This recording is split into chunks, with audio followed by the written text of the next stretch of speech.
You know, some works are about distance and some are about summits and some are about knowing when enough is enough, and today was one of those days.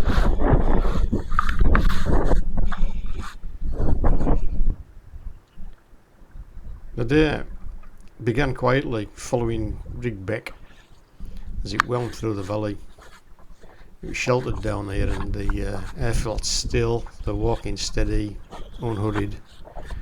The landscape was stripped back, winter grass, dark rock, the muted sky.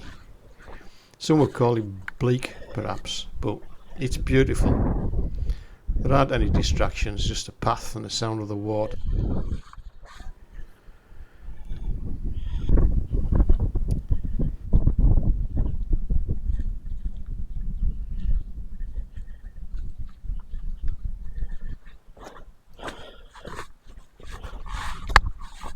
Gradually, the valley began to open and the path turned upward towards the hawse. And that's when the wind started to make itself known. On this early part of the path, it was at my back and it was helping, nudging me along as the ground rose.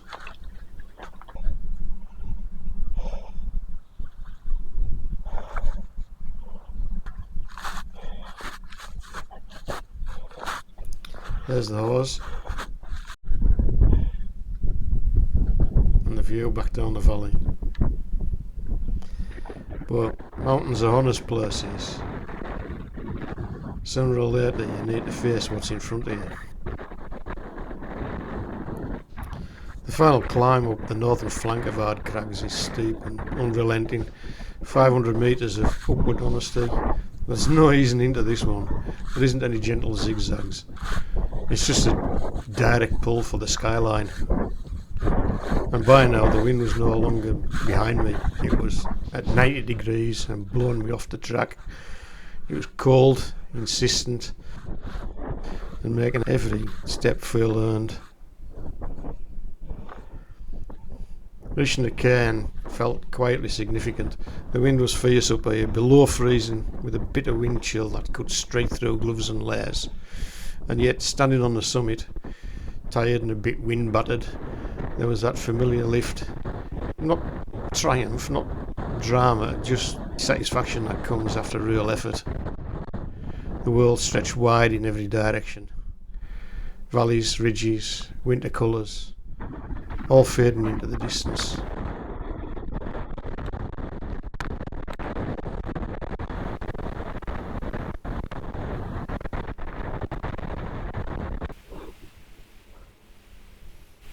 The weather's pretty brutal today. There's something like 40 to 50 mile an hour winds whizzing over the top of this ridge. I've managed to get myself in a bit of a low point to have a warm drink. But once we leave here, we're going to go right over the top of Ard Crags, and we're not going to be hanging about.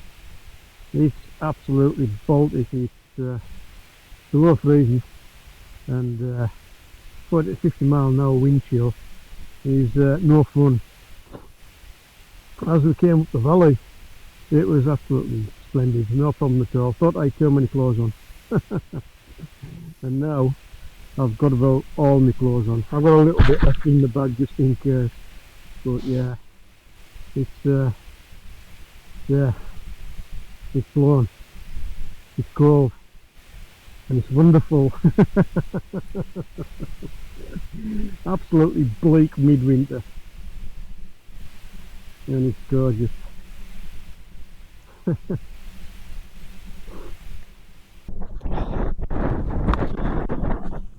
think we're here. This looks like the highest point tonight, unless that was it back there.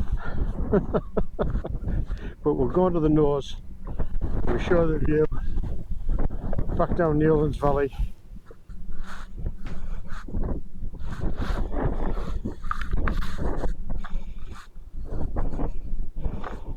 Here we have it.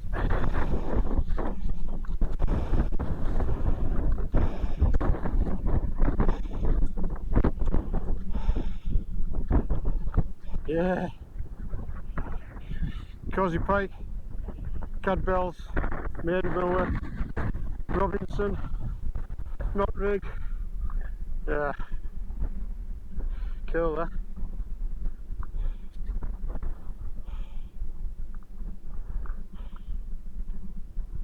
Splendid. Over there is Cadbells, and beneath Cadbells, perhaps you can just about see it, is a place called Littletown. Littletown was where Mrs. Tiggywinkle from Enid Blyton resided. Beautiful place, isn't it? For a hedgehog. Maidenmoor and High Spy. Through the gap there, Dalehead, still with lots of snow on it. The view from the top of Dalehead back down Newlands Valley is just sublime. I'd advise anybody to go and do that. Yeah. Leaving the height behind, the ridge still had teeth. The wind tugged and pushed and pulled. A constant reminder that winter doesn't give much away for free. But step by step, the ground began to fall away, and with every metre lost, the air softened just a little.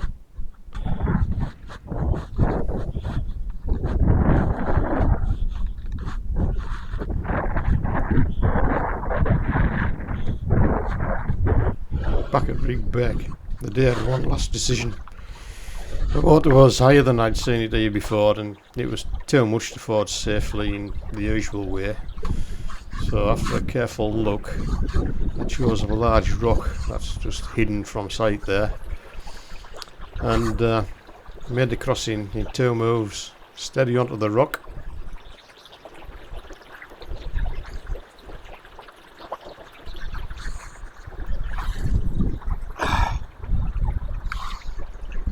and then a committed jump into the shallows on the far side.